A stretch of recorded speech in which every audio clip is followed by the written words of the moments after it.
Thanks for tuning into this episode of the Human Performance Outliers podcast with Zach Bitter.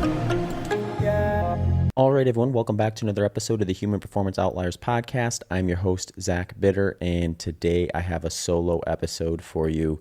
Today's solo episode is on a topic about how to distribute the intensity training that you do in your endurance plan over the course of a training plan.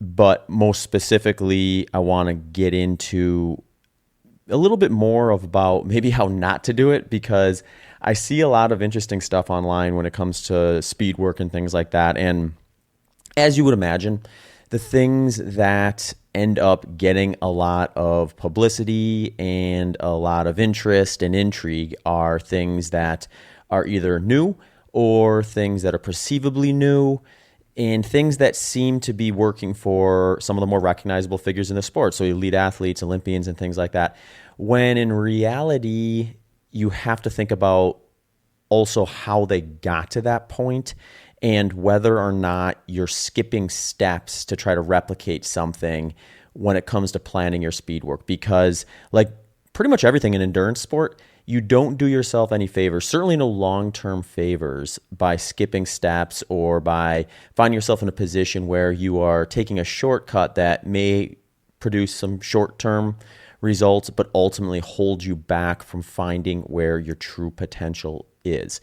So I actually specifically got interested in this topic because of double threshold training. That seems to be the thing that's gotten a lot of buzz right now, or a lot of interest from people in the running world in terms of whether they should or shouldn't do these double threshold training sessions, and if that's going to be the thing that brings them their next best race result. And part of that's just because, you know, you have individuals like the Ingebrigtsens, who specifically Jakob, who is one of the best endurance athletes in the world right now, using that system of training. And it would be hard to argue that Jakob isn't doing the right things in training to get the results that he's looking for. But he's himself, and he's also somebody who has a very specific lifestyle as a professional athlete. So I'm going to get into some of the specifics about that particular training and whether it's something you should consider as a way to maybe just outline how I view distributing intensity throughout your training plan. And in most cases, we're going to be looking at this in a weekly type of setup, because that's how most people are planning their stuff out, is where do I position this within a week's time frame. All right, before we get going though, just some raffle announcements actually. So for those of you who are new, I have been running a raffle contest where if you share an episode that you like on social media and tag me, make sure you tag me so I see it, I enter you in a raffle for a 30-minute consultation with me. And I announce those usually at the beginning of each month because they are for the prior month. So I've got the raffle winner for September on tap today, along with this episode.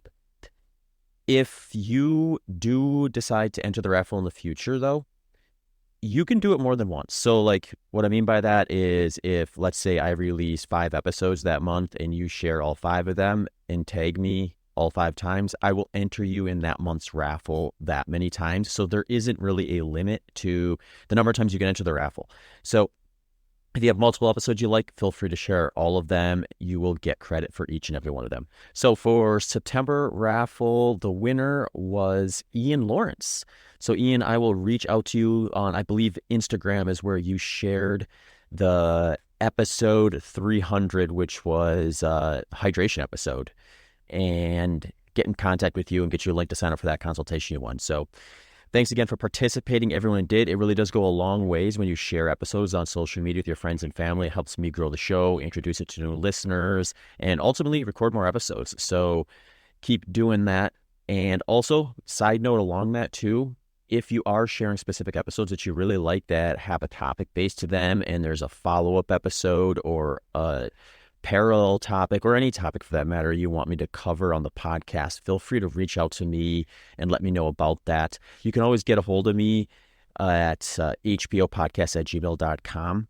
And also, if you do share an episode for the raffle on a social media platform that I'm not on, or that you can't figure out what my name is, just send me an email with the attachment of where you shared it, and I will enter you in the raffle that way as well. This year, I've been really fortunate that Element Electrolytes and Delta G Ketones have supported this podcast show. So Element is my electrolyte of choice, and Delta G Ketones is the exogenous ketone that I've started using this year in my training and racing. And both of these products have been really useful for me in my build-up for the Javelina 100 here in a few weeks. Element, like I said, as an electrolyte, they offer citrus, watermelon, orange, grapefruit, raspberry, chocolate, mango, chili, raw and flavored, 1,000 milligrams of sodium, 200 milligrams of potassium, 60 milligrams of magnesium. They have a free sample pack with many of those flavors with your first purchase if you go to their website with this show's URL, which is just drinklmnt.com/HPO. They also have 100% no question asked money back guarantee. If you don't like it, they won't even make you return the box. I have a thorough explanation of how I use Element Electrolytes at the end of the show. So I don't want these intros to get too long, but if you are interested in my protocol, the thorough description will be at the end of the show. So just stick around to hear it there. Delta G Ketones is the DARPA granted ketone. They've done basically all the research. They have 50 plus published studies and 20 plus ongoing studies. They've based off the work of Professor Kieran Clark, and they've really dialed in the exogenous ketone stuff. That's why I've chosen them to use in my training and racing. Just like the Elements electrolytes, I've got a thorough description of how I use those at the end of the episode. So if you're curious in that, check it out there. You can get discounts to their products as well as a free consultation to iron out how exactly you would use this product in your day-to-day life with them. They do that for free on their website. You just got to head to deltagketones.com. Let's get into this and start chatting about intensity or speed work in your endurance training program. So the first thing I like to start with is just basically, I think what is useful for most people when it comes to planning speed work is to first back up and think of it as, okay, how do I first get to that part? Or what should I be doing or thinking about before I even decide to introduce a speed work phase into my training? And what I like to do is first individualize it, because everyone's going to be different. Everyone's going to have a different amount of time they have available, a different amount of energy available, and they're going to be starting in different spots. So what works for your friend or the person who maybe introduced you to a specific training protocol or introduced you to the sport in general, they may be at a different stage. They may have different resources. They may have different strengths and weaknesses. So it can be fun to talk to them and get ideas of what they're doing and things like that. But ultimately, you need to individualize it and start where you're at. So the way I like to do that with my coaching clients, with myself, and with anyone I'm talking to about this particular topic is first sit down and look at the time frame that you're dealing with in terms of like what your target is. So most people are gonna have a goal race. So they'll have a certain timeline between the day they decide to start preparing and this goal race. And what I like to do from there is have them give an honest look at how much time do they actually have on average to dedicate to this training program. And the reason that's important is because I find that if you try to over deliver or target a number that you don't actually have the availability for, you're going to be very inconsistent. And if there's one thing I've learned with endurance training is almost more important than the way you train is being consistent within what you are doing. So if you're going to sacrifice consistency in order to try to target a specific amount of training per week that's unsustainable for you, then you're likely going to miss one of the big rocks, we'll say, in terms of getting where you want to be ultimately with this stuff. So I like to sit down and say, first, figure out what your non-negotiables are. I like that way of describing it. Pam Smith came on this show a couple times, actually, and she talked about when she was, going to world championships, winning the Western States. What she would do is she would sit down and she would first determine, what are my non-negotiables? What are things that I cannot stop in order to prepare for this race? And then she found the balance within the remaining there. So there's going to be where I look at this through kind of two different lenses. One is like your typical non-negotiable, or what you can on average maybe dedicate to training. And then there may be an opportunity where, let's say you're 6, maybe 8 weeks out from your race, and you decide, hey, there's these things that are technically non-negotiables, things I'm not just going to give up indefinitely, but I'm willing to sacrifice them for 4 to 6 weeks or 6 to 8 weeks or whatever the time frame happens to be in order to give just a little bit more dedication towards this goal event, but knowing that it's going to be a temporary pause on that. So when Pam described it, she said when she got to kind of the peaking phase of her training, she would maybe read a few less books, do a few less leisure activities, things that are generally things that she probably doesn't want to remove indefinitely from her life because they make things sustainable and worth doing. But if it meant running a little bit better and sacrificing those for a couple free extra hours per week to dedicate to training, she was willing to do that for a short time frame. And that's how she structured it. So I like to use that same kind of type of model is first, let's come up with what is the average amount of time you can realistically dedicate on a weekly basis. Then is there not some flexibility within that during a peaking phase to maybe stretch that out a little bit? It's not always about volume. Some people have plenty of volume available, or the volume they have available is ample in terms of what they're trying to get ready for or what they'll actually be able to do physically. So there is a lot of moving parts here at the individual level, but the point is you want to consider where you are at there and start building. So for example, let's say that somebody has 10 hours available. They find out when they look at everything, family obligations, social life, sleeping, working, everything that is going to be non-negotiable. And then when they get all those things sorted, they've got 10 hours that they can carve out and be consistent with, then that's what we work with. And the reason I'm talking about this is because before someone decides to start throwing in speed work, you want to maximize the volume you have available to you at lower intensity training first. So what I mean by that, if somebody is, let's say they're training and they're running 6 hours per week, and they sit down and they determine, all right, I have 10 hours available for this training plan to get ready for this race. What I would rather see them do versus say start throwing in a whole bunch of different stuff with speed work is first, let's maximize the potential you have available in getting your volume up at that low intensity. And then once we get it up there, let's maximize how much movement we can get at the pace you're moving at that low intensity before we start using inputs like speed work to drive that number further. So that's going to be the big factor. Let's pretend now for the sake of this podcast, you're there, you've got 10 hours, you've figured out your non-negotiables, you've maximized your volume at low intensities with that 10 hours, your pace is more or less plateaued. You need to introduce a training stimulus that is going to increase the training load that you're going to do without adding extra time to your training plan. So that, in my opinion, is a great spot to do a speed work development phase. So the next step is, what does that speed work development phase look like? So as many of you probably know or who are interested in this topic or realize is, if you go online or if you look anywhere, you will see an endless number of ways to structure speed workout. You'll see a bunch of different philosophies. You'll see big coaching names that say, this is the way that I train my athletes. All sorts of stuff where if you just start kind of picking and choosing amongst them, you could end up with just a spattering of random stuff. Or maybe you could just pick one of those people and follow their program. Those are all options, obviously, but I want to explain maybe some things to consider before you choose one of those programs or before you start kind of picking and choosing the inputs you're going to put here.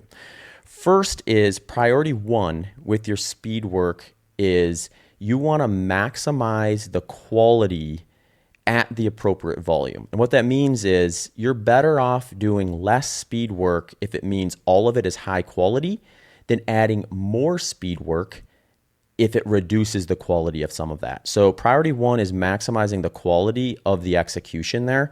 So a lot of that is just going to come down to how much you can tolerate, which for somebody who's new, that might just be a little bit less.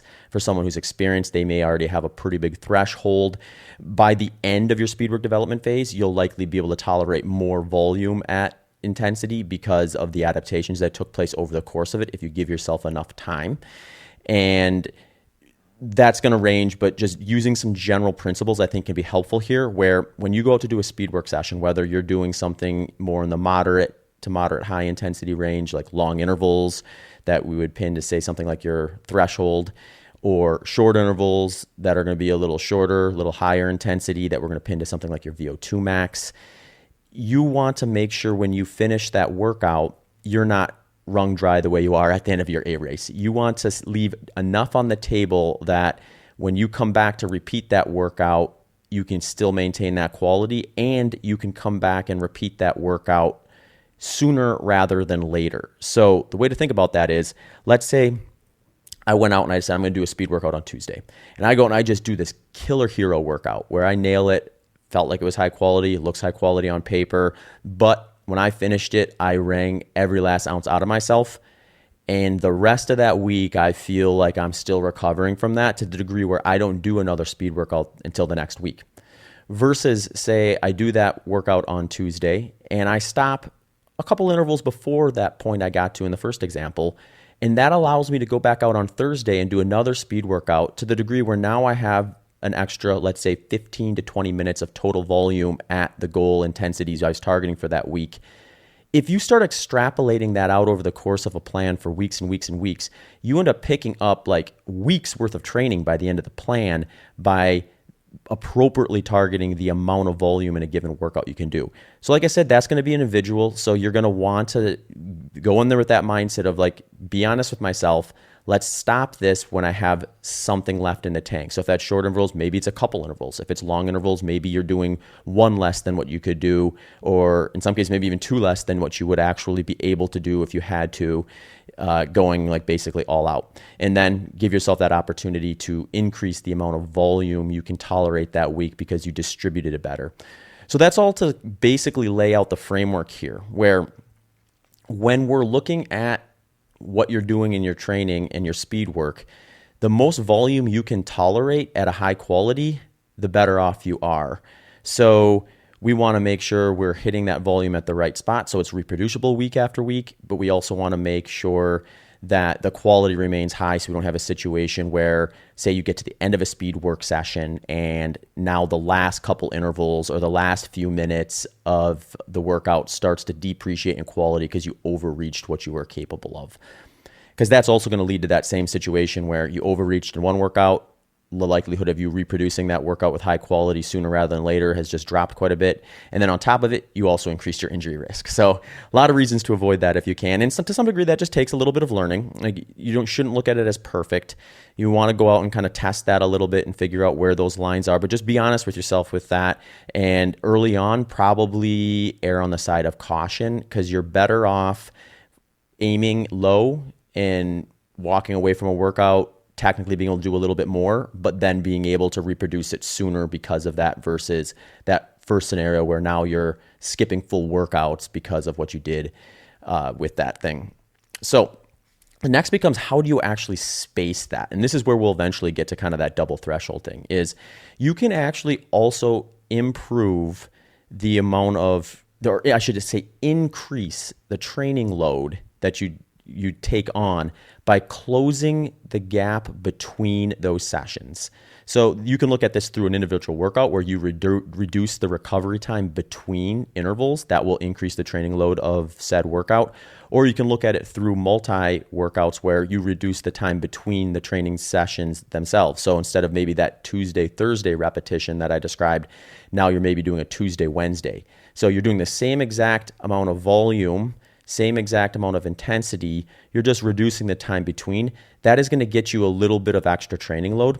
Keep in mind though, the reason why you focus on goal volume at quality intensity is that's going to be the bigger mover. So you don't want to sacrifice that in effort of shortening this. So an example here would be if by moving that Thursday, that second workout to Wednesday, reduces the quality of that second training session, it's likely not going to give you a benefit above or even on par with having it still spaced out. So step one is always going to be following this model that I like to refer to as hard, easy, hard, where if you're doing a speed work session, you're giving yourself at least one easy day in between those in order to recover from it and be able to reproduce it at a high quality.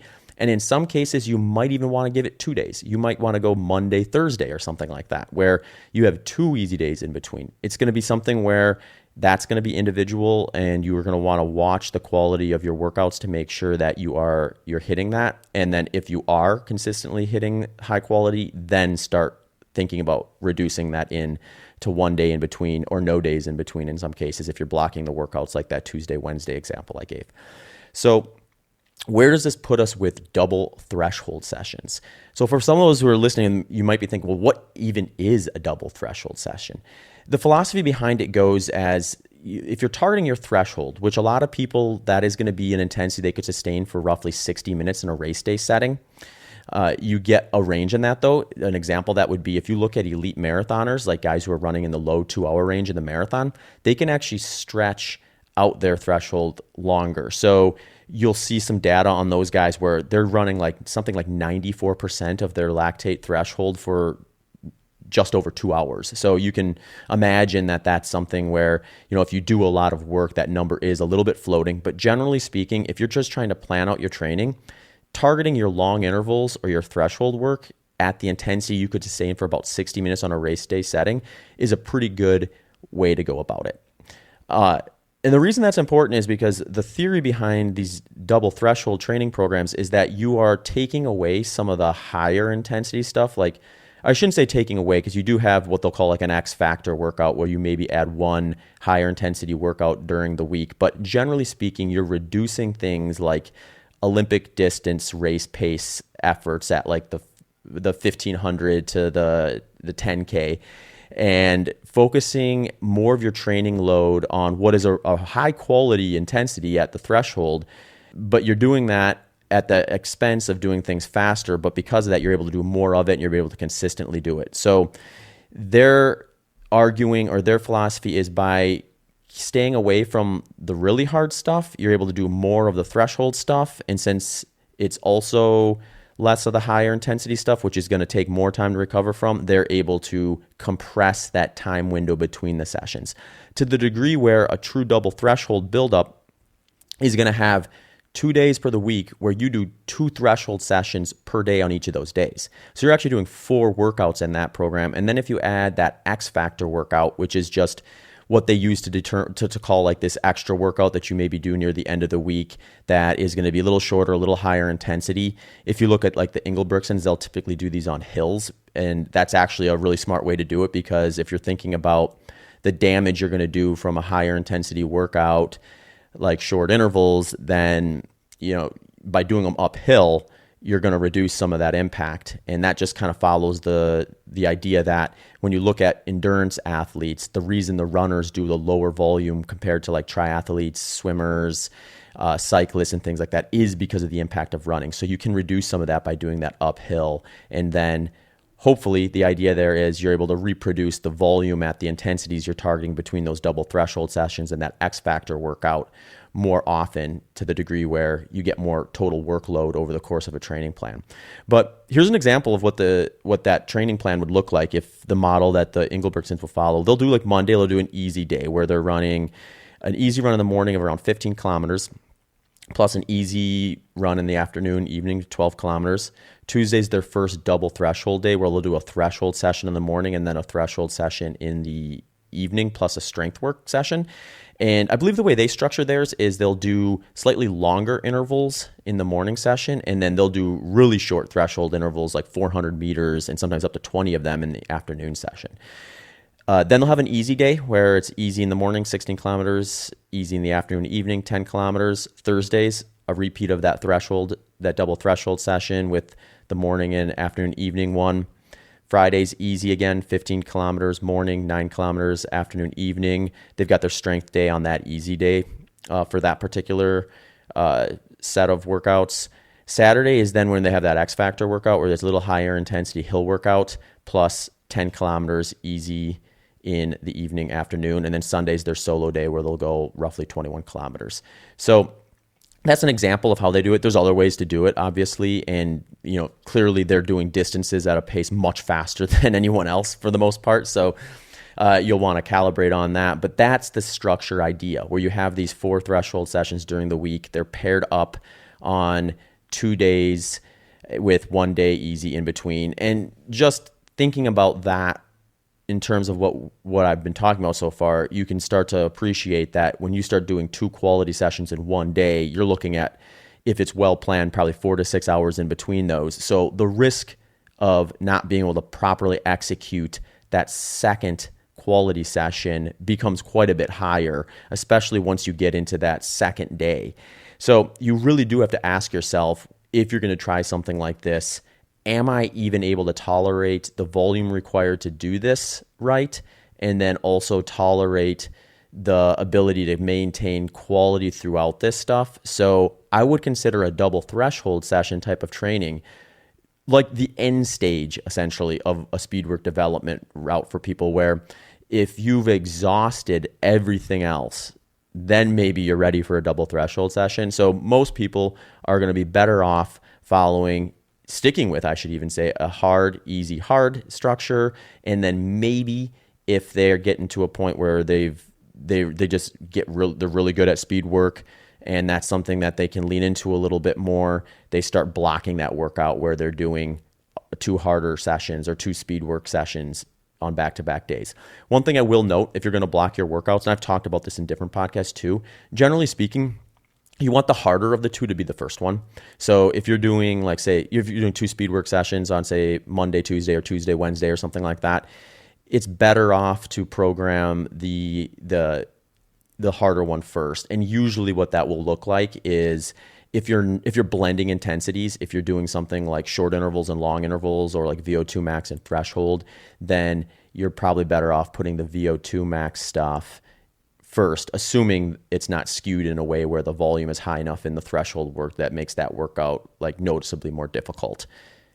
All right, so that is my quick explanation of how to kind of set up and develop your speed work, and then my take on double threshold.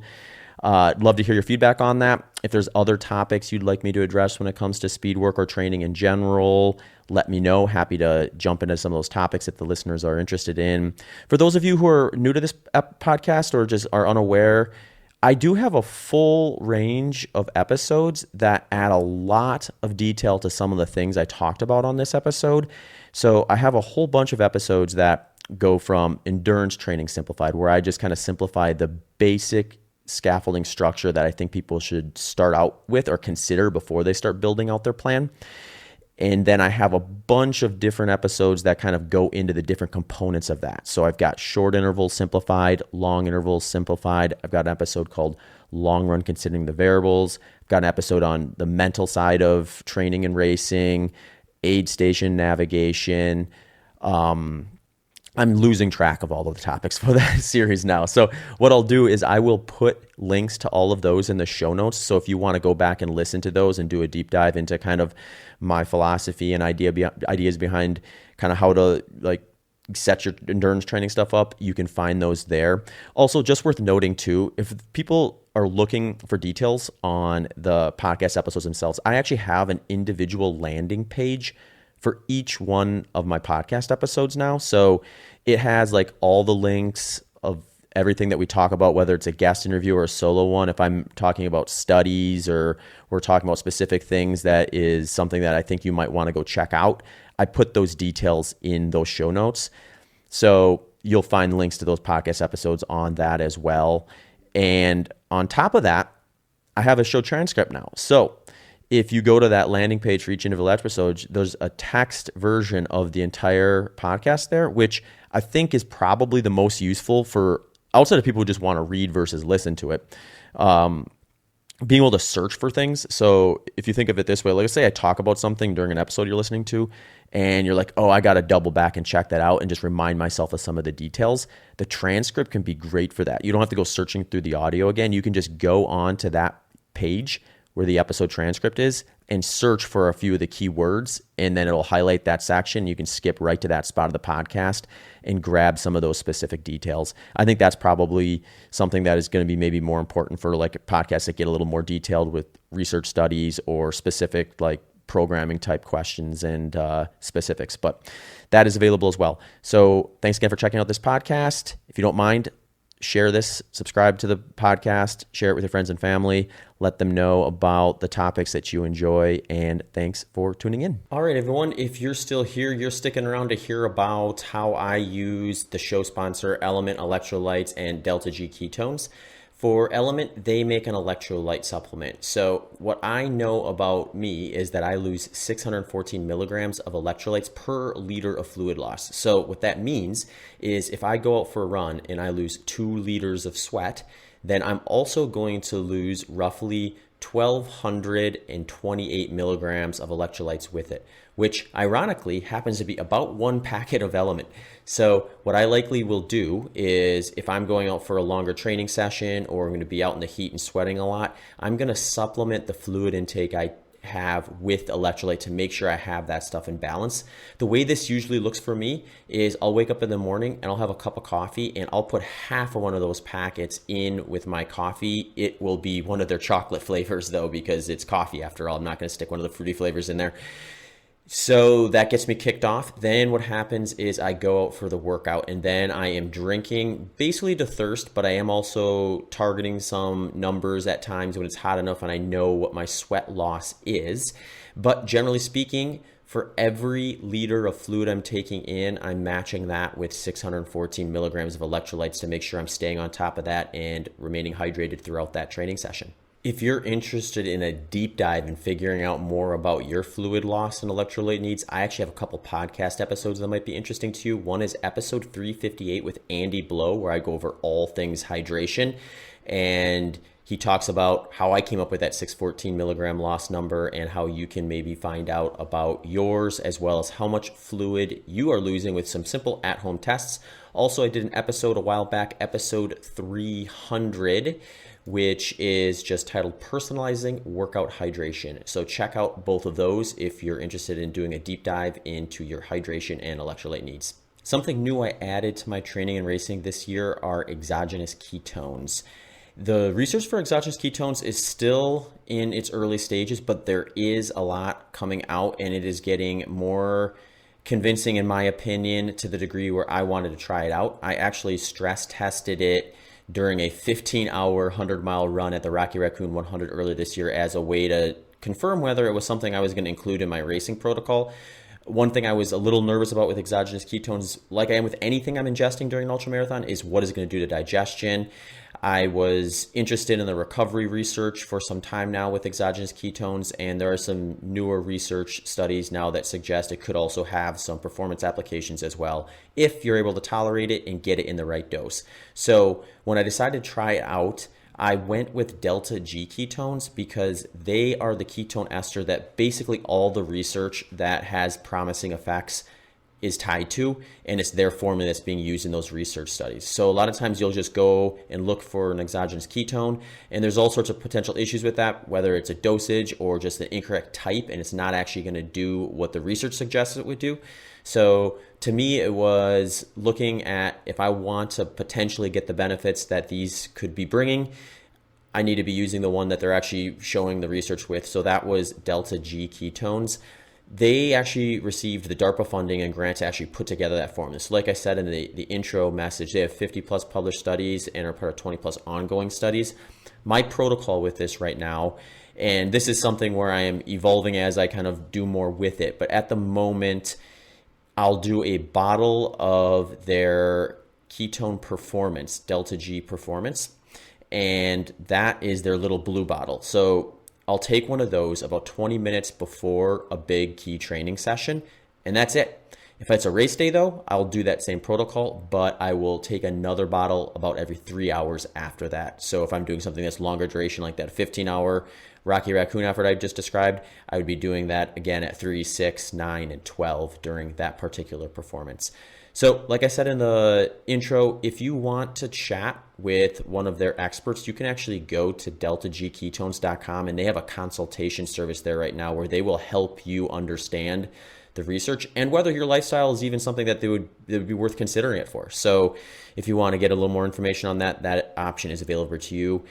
Links to both Delta G ketones and Element electrolytes can be found in the show notes, as well as at zachbitter.com/HPO sponsors. Thanks for tuning into this episode of the Human Performance Outliers podcast with Zach Bitter.